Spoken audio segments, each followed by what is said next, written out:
During the saga again of 1979 general election, 2/3 of 19, Nigeria was again restructured by Babangida to 21 states.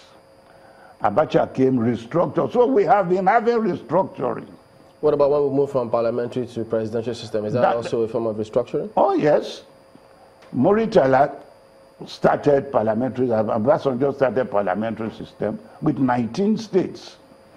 That was the saga of 2/3 of 19, and Babangida came in and restructured it to 21 states.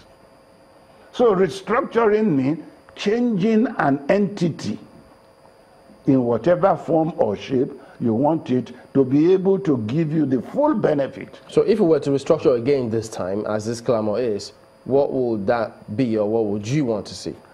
What I want to see in Nigeria, and I said it on one of my programs with Shane, let us have these 6 geographical zones. 36 states is too many.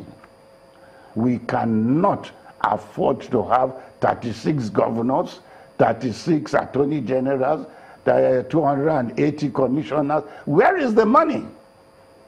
In other words, let's go back to the 1976 Constitution. No, the 1996 Constitution, 1963 Constitution was a constitution that was created by Nigerians themselves. We all sat down as Nigerians. We said, okay, each region must be independent. It must have autonomy in this, in that, in this. What has Nigeria federal government got to be issuing driving license, as one of my friends said? All these are things that are to be done by either the local government. You know, the center is too powerful in Nigeria. But if we do all of this, how do we then deal with that part where, because there are those who say, even if you make the center a lot less powerful, the states now become more powerful. How do you deal with that part where, because you said the state chief executives are all powerful, how do you deal with corruption at that level?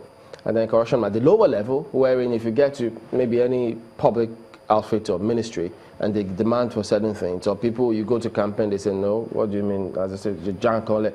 How do you deal with those kind of issues in terms of fighting corruption? Now, you see, the 2 evils in Nigeria today, ethnicity and religion, and they breed the corruption. Ethnicity, a dominant tribe in a state dominates the little ones, maybe 2 or 3, because a state is not more than 3 or 4 dominant tribes. Let me give you an example. Kogi State, the Igalas, when they were in Benue State, they were fighting everyday marginalization by the TV people. Abacha came and gave them Kogi State. Today they are the dominant tribe, and they are now being complained against that they are now harassing the other ones. So there is no limit to this thing. If you create Nigeria into 6 geographical zones, in each geographical zone, you will have dominant tribes. So the question of ethnicity will not play a role that it's playing now. Because within a geographical, like from Sokoto down to Lagos, all that geographical parameter, you make it one state. Gusau or whatever down there, you at the 6 geographical, I don't know whether it was Babangida that is the best thing we should have now. It reduces the, expenses on governance. We will have a parliament each there that controls its resources, pays royalty to the federal government. They don't need, they will survive. Is that going to make our institutions stronger? Because we're still the same people. We are still the same people, but we are now strengthening our institutions. We are now strengthening, we have a police for each state. We may have the federal police, but they don't control state, like in America. Chicago police, Texas police, they are not controlled by Washington. They are controlled even not by the governor, but by the mayor. London Metropolitan, it's a police, even that's England, that is, they have different, units.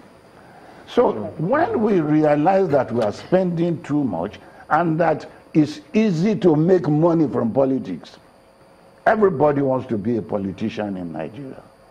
If you see a small child, what do you want to say? I want to be a governor. Well, do you see that changing anytime soon? It will change. It will change.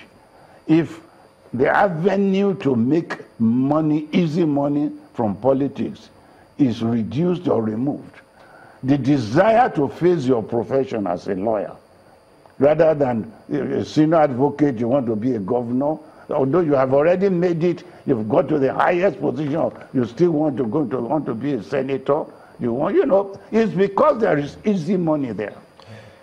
That's a fun place to live it this morning. We've been speaking with Mr. Robert Clarke, Senior Advocate of Nigeria. Thank you for coming on this morning, sir. Always my pleasure. All right, then we'll be back in a moment and focus on sports. I'm not sure there's easy money in that area, so But you never can tell. We'll find out in a moment.